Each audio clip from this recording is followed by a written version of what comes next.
Jigawa state government reinforces commitment to attracting investors to the state.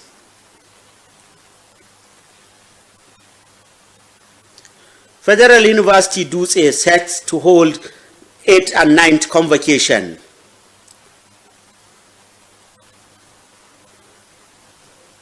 And correspondent reports on erosion threats in Sara and Kila towns of Gwaram local government.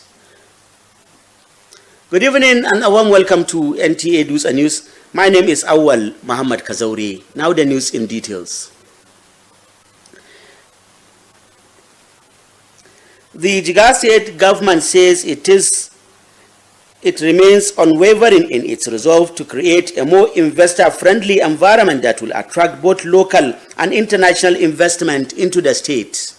Speaking at the closing of a high-level 3-day stakeholders engagement, the state deputy governor and chairman of the Jigawa State Investment Promotion Agency, Engineer Aminu Usman, outlined key strategies being implemented under the leadership of Governor Umar Namadi to boost investor confidence.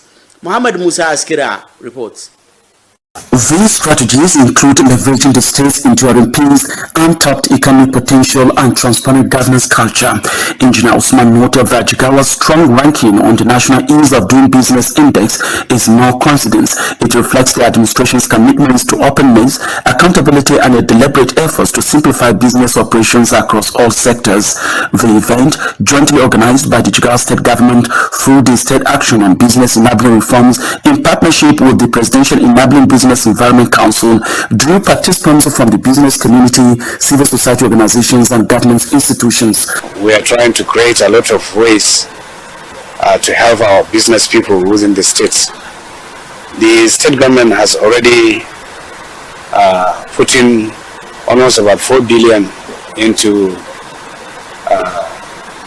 a bank whereby all the individuals or the business our business-oriented people can apply. We want to hear from our business community and our investors, and this forum has given them the opportunity to come out and share their complaints around business environment issues, which were tackled by the people on the plenary session. Participants commended the state's consistent progress in removing bureaucratic bottlenecks, streamlining regulatory processes, and promoting public-private partnership as part of the ongoing reforms. With these renewed strategies, the Jigawa state government is positioning itself as a top-tier investment destination in Nigeria, building on its past achievements and setting the pace for inclusive economic growth. From Dutse, Muhammad Musa Askira, Nta News. The Federal University Dutse is set to hold its 8th and 9th combined convocation ceremony on the 4th and 5th of July 2025, with a record 209 students graduating with first-class degrees. The Vice Chancellor, Professor Abdulkarim Sabo Muhammad, disclosed this while briefing journalists on the activities lined up for the event. Anjuma Meyaki reports. Professor Abdulkarim Sabo highlighted that a total of 4,227 students will graduate, including 1,271 with second-class upper, 2,034 with second-class lower, and 559 with third-class degrees. Since its inception in 2011, with just 202 students, the university's enrollment has now risen to 18,000, with academic programs expanding from 5 to 45. Since its establishment 14 years ago, the university has witnessed remarkable academic and physical development in all ramifications. At inception, in the year 2011-2012 session, the university started with 5 academic departments and 3 faculties. But as of today, we have 45 academic departments spread in 10 faculties. Professor Abdulkarim also announced that the commission lecture will be delivered by the pioneer Vice Chancellor, Professor Jibril Adairu Amin, on the theme Harnessing Research and Innovation for Sustainable Development in Nigeria, the role of higher education institutions.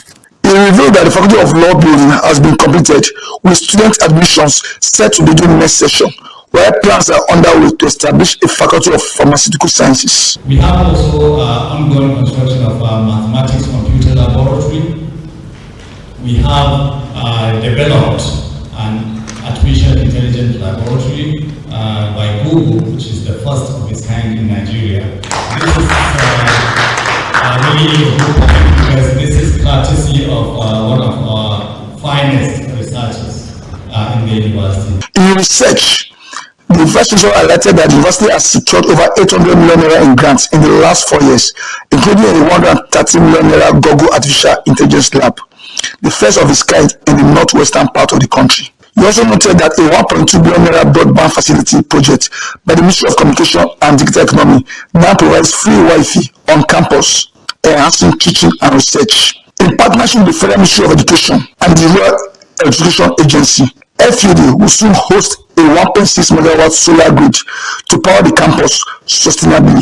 Among other completed projects are the new Senate building, law faculty, library, lecture theatres, STEM classrooms, and new female hostels.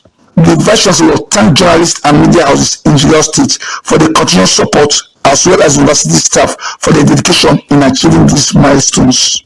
I am Danjuma Miyaki, NTA News. The first rainfall of this year's wet season has triggered severe erosion in parts of Jigawa State, leaving communities in Sara and Kilatown grappling with devastating effects. Correspondent reports that the erosion in Sara has already affected an estimated 10 square kilometers of land, with the situation worsening daily. Residents fear for the safety of major highway that connects Nigeria's northwest and northeast regions, a critical route for the movement of people, goods, and economic activities. The report. Sara town, located about 75 kilometers from the state capital, is home to over 50,000 people and hosts a thriving market that attracts traders from across the country. The expanding erosion now threatens to cut off this vital economic hub, putting livelihoods and lives at risk. Concerned residents are calling on the authorities to take urgent action to repair and protect the road before it collapses completely, warning that delays could lead to accidents and disrupt the region's economy. Meanwhile, in Kilatown, the situation is equally alarming. Rampant erosion has destroyed hundreds of hectares of farmlands and contaminated local water sources, compounding the hardship faced by farming families who rely on the land for their survival. Local communities in both Sara and Kila are appealing for immediate intervention from the federal and state governments, as well as private sector support to mitigate the growing threat and safeguard lives and properties. Ocean you are seeing is a threat to the road. If eventually this road collapses, that means all the market activities within this axis will be shut down because there is no means of transportation. Now, when your land is distorted, which means the number of hectares that will be used to produce foodstuff for people to eat will be distorted, and we don't have any other source to supplement the lost hectares, isn't it? So we in the course of agriculture, the erosion has distorted many hectares of land, thereby causing less food that will be produced from that was washed by the erosion.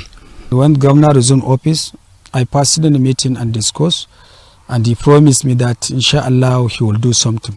And I believe, based on what I have seen from our environs, where this kind of erosion have been disturbed like ours, he have done a lot.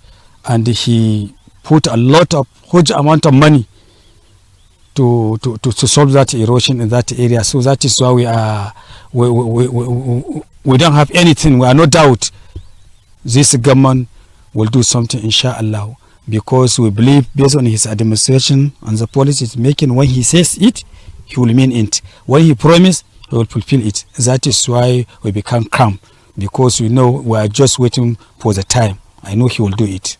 As the rainy season intensifies, residents remain anxious, hoping that swift action will prevent further destruction and help restore safety and stability to their communities. In Dutse, Awal Muhammad Kazaure, NTA News.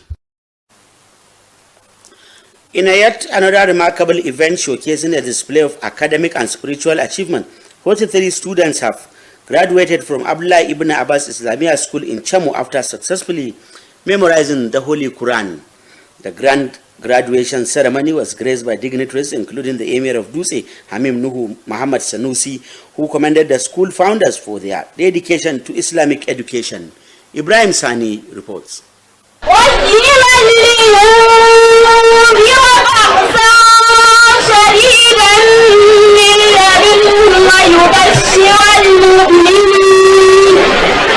Established in the year 2002, Abdullah Ibn Abbas Islamic School in Chamo began with 4,300 students learning Quranic recitation. The first graduation in its history saw 27 students successfully complete memorization. This year's ceremony celebrates a full circle moment with 43 new graduates comprising 27 males and 16 females joining the ranks.